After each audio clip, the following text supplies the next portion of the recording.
repeated on the border. He waved, and she waved back. No other child was due that evening, and Miss Nightingale was glad. She tidied her sitting-room, reclaiming it after the week's visitors, her own again until 10 o'clock on Monday morning, when dull Francine Morphew came. Piano and sofa and armchairs crowded what space the room offered. Staffordshire figures of soldiers paraded on either side of a carriage clock on the mantelpiece. Pot lids and the framed trays of chocolate moulds her father had collected decorated the walls, among watercolours and photographs. Daffodils in vases were on the sofa table and on the corner shelf near the door. When she had tidied, Miss Nightingale poured herself a glass of sherry. She would say nothing to the mother. If the mother telephoned to ask how the boy was getting on, it was a secret to share with no one except the boy himself, to be taken for granted between them, not gone on about. The mother was a foolish kind of woman. When Miss Nightingale had sat a little longer, she turned on the electric fire, for the April evenings were chilly now. Warmly, happily, it seemed that years of encouragement and instruction, offered for the most part to children without talent or interest, had at last been rewarded. Within this small boy, so modest in his manner, there were symphonies unwritten, suites and concertos and oratorios. She could tell. She didn't even have to think. While darkness gathered, and when her second glass of sherry had been sipped away almost to nothing, Miss Nightingale sat for a few minutes longer. All her life, she often thought, was in this room, where her father had cosseted her in infancy, where he had seen her through the storms of adolescence, to which every evening he had brought back from his kitchens another chocolate he had invented for her. It was here that her lover had pressed himself upon her and whispered that she was beautiful, swearing he could not live without her.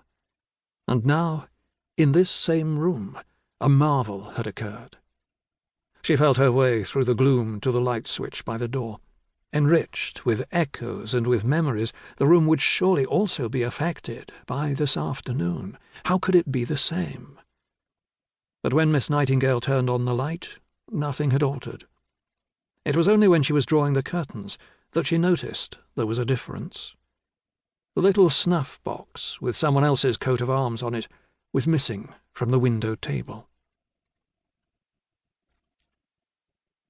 The next Friday, a porcelain swan went, and then the pot lid with a scene from Great Expectations on it, and then an earring she'd taken out because the clasp was faulty. A scarf, too flimsy to be of use to a boy, was no longer on its hall-stand peg when she looked for it one Saturday morning.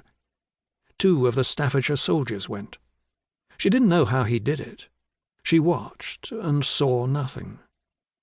She said nothing either, and so unaffected was the boy himself by what was happening, so unperturbed by his own behaviour, that she began to wonder if she could be mistaken, if it could be one of her less attractive pupils who was light-fingered, or even if she had only just noticed what might have been taken from her over a period of time.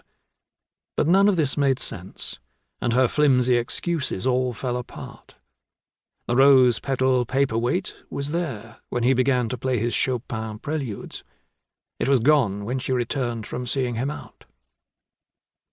She wasn't a teacher when she was with him because there was so little for her to teach, and yet she knew he valued her presence, that her being an audience of one meant more to him than the comments she contributed. Could it be, she even wondered, that he helped himself to what he thought of as a fee for his performance?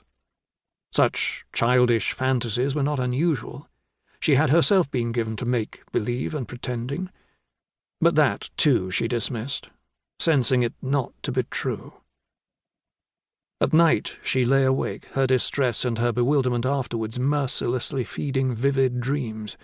In them the boy was unhappy, and she wanted to comfort him, to make him talk to her when he had finished playing his pieces.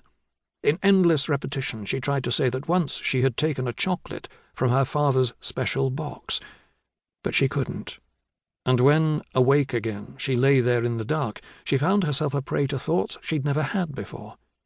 She wondered if her father had been all he had seemed, if the man she had admired and loved for so long had made use of